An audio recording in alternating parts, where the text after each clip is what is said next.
Thank you. Order. Order. Thank you very much for that fine speech. I'm aware it's a bit hot in here, but we're moving on to the last speech of the evening from Natasha Johnson. Natasha Johnson is the co-founder of the anti-racist organisation All Black Lives UK and currently the EDI officer for Midlands Homelessness Youth Charity. For the last 5 years, Natasha has dedicated her life to anti-racism, anti-fascism and equality for all people nationally and internationally. She continues to speak at local events in her city of Birmingham, hoping to move towards a more accepting society. Natasha, you have the ears of the House.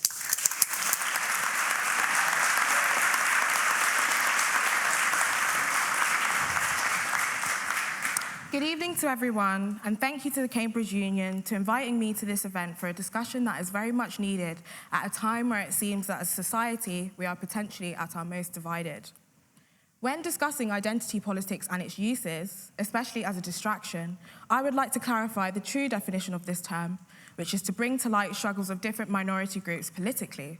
For some examples, we can look at conversations around civil rights, women's issues, and Islamophobia, which have all faced trouble having representation in politics. Since the beginning of modern times, groups of people have always thrived on the oppression and subjugation of other groups, most of which, to this day, still remain marginalised. Given what we have learned and seen from history, I, for one, do not believe that there is a problem in speaking about these issues or noticing the patterns that occur when a particular group speaks up for themselves. Take the word woke, for example, that before its sudden thrust into mainstream Western media has been used since the 1960s by black Americans who wanted to hold each other to account when speaking about social justice issues, namely racism. The way that word has now been turned into something completely different by the ruling class is an issue that I don't believe many people are aware of or even understand why it happened in the first place. This is not to say that language and their definitions do not change over time, but to completely destroy and distort a word that has helped an oppressed group to understand their oppression and be aware of it, now having it being used in a derogatory term against them, isn't something that marginalised groups are unfamiliar with. This kind of behaviour and rhetoric is exactly what we are seeing with identity politics today. Unfortunately, we do not live in a society without labels. Whether or not we personally subscribe to them, we are not able to evade capture from these boxes that other human beings have decided we belong in. When the European colonisers created the structure and hierarchies of race, I doubt any of my enslaved ancestors were asked for their opinion on whether or not they thought they were black. Even before that, when man was created, I'm sure that women were not consulted on whether or not they wanted to be women.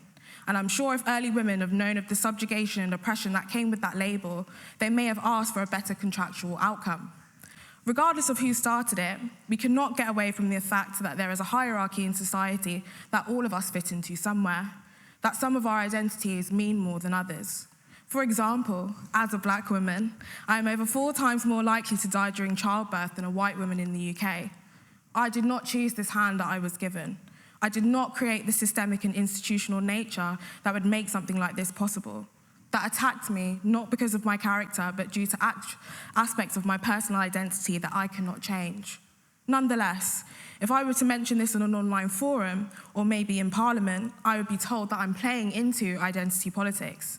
Instead of this issue and other issues like this being seen as a huge disparity and injustice in our society, I would be penalised and told I was being divisive, likely harassed further for pointing out something that makes other people feel bad or make them have to take a look at their place and privilege in society.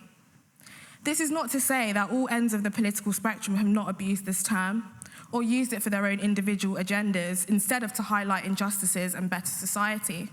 None of us are perfect or what some may call politically pure. However, I think it is disingenuous to say that it is hard to recognise when things are being done in good faith versus when things are used to stir up even more hatred and division in society or used to paint a particular group in a bad light. Some people will only agree with you until they have to check their personal biases. A lot of the disdain, anger, and resistance against forms of identity politics are bred purely from ignorance, from the people that aren't having their particular identities oppressed, whether that be due to race, gender, or class. How can we say something such as race, a concept that humans created, which has shaped many Western ideals for who and who is not deserving, has no impact on us today in this country when we see it blatantly and continuously? No amount of perceived colourblindness, for example, will be able to lead us away from this reality. When a disabled person tells me that they can't enter the building because they have no access to a ramp or an elevator, do I respond by telling them that it is devices for them to bring up their problems? Does it make me feel guilty that we live in a world where others who are different from myself aren't granted the same access to necessities or care, even though it's no personal fault of my own? Or does it make me angry that they would mention such a thing because I am actively participating in the marginalisation of this group? This seems to be some of the ways that people respond to identity politics. However, when criticising the idea of weaponising one's identity, we should not use the phrase identity politics. One can understand that with the intersectionality of class, those who identify as minorities can also be a part of the ruling class and use their identity to undermine those who criticise their class position in society. Instead of using the term identity politics, we should use the term identity reductionism, like the term class reductionism. Class reductionism is a term used to critique Marxist theory that ignores the intersectionalities of race, gender, and sexuality. The same can be said for identity reductionism, liberal theory that frames itself as revolutionary whilst ignoring the intersectionalities of class. Despite this, a majority of the critiques against the idea of identity and identity politics are not based on class and the weaponising of one's identity. They are based on the fear of those who have been oppressed throughout history being able to be respected in society and treated equally for the first time. The fear that the oppressed group may do to their oppressors what has been done to them for years. The fear that the oppressed will finally fight back against their true enemy, the ruling class. I think this quote from Bell Hooks perfectly encapsulates this sentiment. In the days, class reductionists who were unwilling to face the realities of racism and racial difference accused us of being traitors by introducing race. Wrongly, they saw us as deflecting away from gender. In reality, we were demanding that we look at the status of race, gender, sexuality, and disability realistically, and that the realistic understanding serve as the foundation for a real revolutionary politic. Our intent was not to diminish the vision of revolutionaries. We sought to put in place concrete politics of solidarity that would make genuine revolution possible.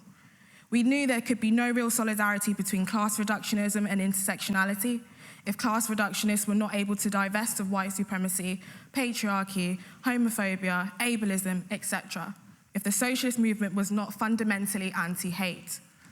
To end on the notion that the House believes identity politics is a distraction, I would say that's exactly what the establishment wants us to believe, because it distracts us from them and causes disruption in us uniting together. However, only when we understand our identities and their places in society can we then tackle the bigger picture of who it is that is suppressing us all and why. They want us to believe that identity politics is a distraction because it is another way to forge division. We must not allow another way of defining inequality to be weaponized against us. None of us are free until we all are. Free Palestine, Congo, and Sudan, and all other marginalized people who need our voices now more than ever. Thank you.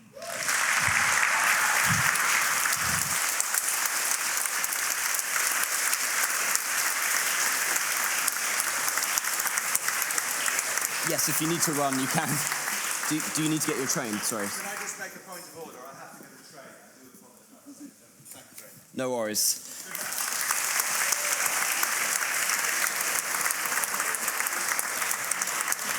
Yes, just order, please. Just order. Sorry, just a couple of quick notices before we vote. First of all, just want to extend my thanks to both Aaliyah and Miranda for convening this debate. If we could just give them a warm round of applause.